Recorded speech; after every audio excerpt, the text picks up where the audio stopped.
I believe we both did pick Oklahoma. We did. I also believe that only one member of this broadcasting dynamo had the foresight, the knowledge, the gumption to pick the exact 23-21 score, Dan, and that will be yours truly. Congratulations. I have not picked anything right all year. Not only did we both did. Mm-hmm. I had them outright. That's pretty good. We both had them outright. Not only did we both pick them outright, but I actually had the correct score, and I am going to hang my hat on that because it has been a rough year of picking games, dog. This was your Miguel Rojas, can't connect on anything, and then hits a big one, and it was all worth it. Okay, so, yes, Oklahoma wins this game. They win this game. I know you're going to have a lot that stood out to you, but they win this game because they were the better team in the trenches. They were the better team in big moments. They were the better team to come up with big plays when needed. And they were, able to force turnovers in a way and take advantage, obviously, with the pick six. They had the best duo of brothers in this game with the Bowens. And they were a team that just never lost sight of how they are supposed to win a game like this, given their roster. And that was going to be in the trenches. That was going to be taking advantage of some, deficiencies on Alabama's offensive line, especially the right side of Alabama's offensive line at times, and that they weren't offensively going to try and play outside of themselves. No. And when push came to shove late in the game, they just made play after play after play on defense without their best pass rusher, without their most disruptive defensive player in our Mason Thomas. Oklahoma is now, for whatever their own deficiencies on whatever side of the ball, which is probably not talking about the defense, they're now on an Alabama winning streak. That is correct. Officially, yeah. That is correct. So look, the thing we both highlighted when we did the preview for the Oklahoma-Alabama game in Week 12 was the Oklahoma pass rush. And we both had a question as to whether or not that Oklahoma pass rush would be good enough to get to Ty Simpson, to speed him up, to force some mistakes. I didn't see the final count. I don't know what the total number of pressures was. Right. I know at halftime it was 10 pressures on Ty Simpson. And they showed it at halftime what his numbers looked like under pressure. And as you might expect, like every quarterback in college football, when they're pressured, their numbers go down. Ty Simpson's numbers went down. All told, Oklahoma on defense was able to force 3 turnovers. That amounted to 17 points off of those turnovers, which ultimately I think is what swung the game. Yes. This is clearly, to your point, not a dynamic, high-scoring Oklahoma offense. No. But John Mateer is dynamic. He is very good when he has to find a way to make a play. They're just not going to blow the doors off you when they've got the ball. And also, of note, they know it. Yeah. They know it. There's a lot of value in this life about being self-aware. Oklahoma knows exactly what it is on offense. They know they're limited. They know they're not going to score 38 points a game. That is not who they are. They're going to lean on their defense. They're going to get as many big plays as they can from John Mateer in that offense, and that's how they want to win. And they did win this one. They did win this one. 23-21. I think they're in the driver's seat for a playoff spot now by virtue of beating Alabama.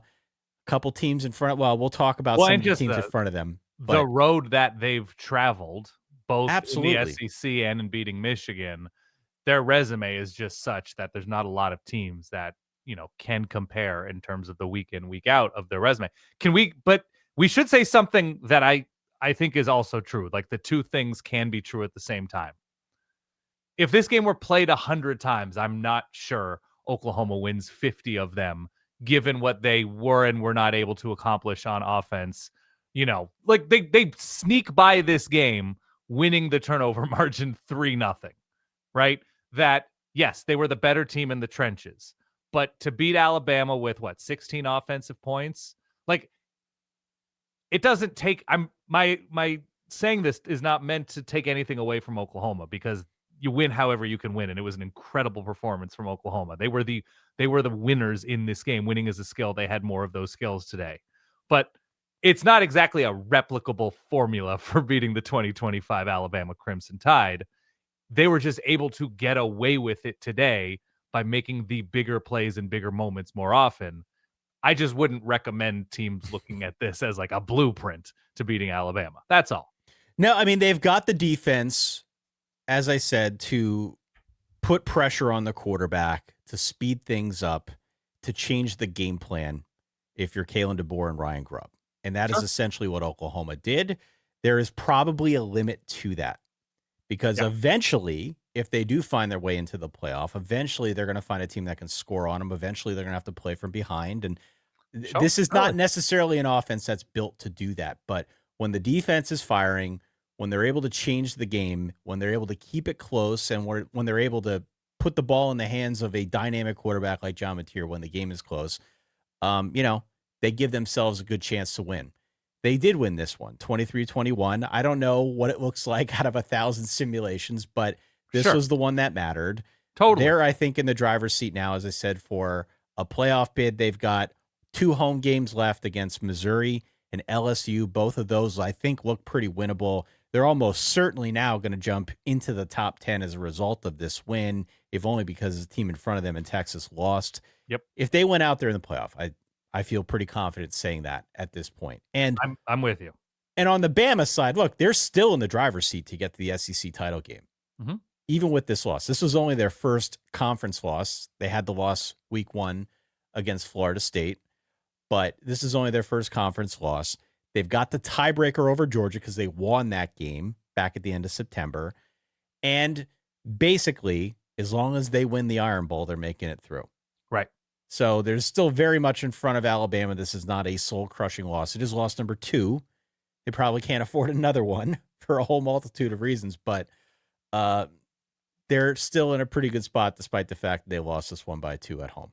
I still think it's soul crushing. I think you have good perspective, but I think if you're a Bama fan and you watch the way that this offense was unable to rise to the moment in that second half, once again, Right. not growing into the game, which has been, we talked about this on the preview show, that this offense has just stalled out too much in these second halves. And a lot of that has to do with them being unable to control anything on the ground. And it's a red zone thing. It's a prolonging drive thing. It's a wearing out defense thing to give yourself easier opportunities in the second half thing. And we saw it once again that Oklahoma didn't have to dedicate much manpower to stopping Alabama on the ground because Bama themselves have been unable to figure out how to build a more complete offense. And when the Bama offense is humming through the air, it's nearly impossible to stop consistently. But when you have a defense as talented and as angry and as varied as Oklahoma's is and was on Saturday, it becomes a little bit more manageable. And we said that in the preview broadcast as well, right? That the one-dimensional nature of the offense was something that we were just at that point it was a curiosity to see how it would fare against a really tough Oklahoma defense that can rush the passer and can do all the things that we saw them do today. Yes. So your final score was 23-21, a huge win for Brent Venables, a huge win for Oklahoma. It is not lost on you. It is not lost on me that Oklahoma has had a brutal SEC schedule.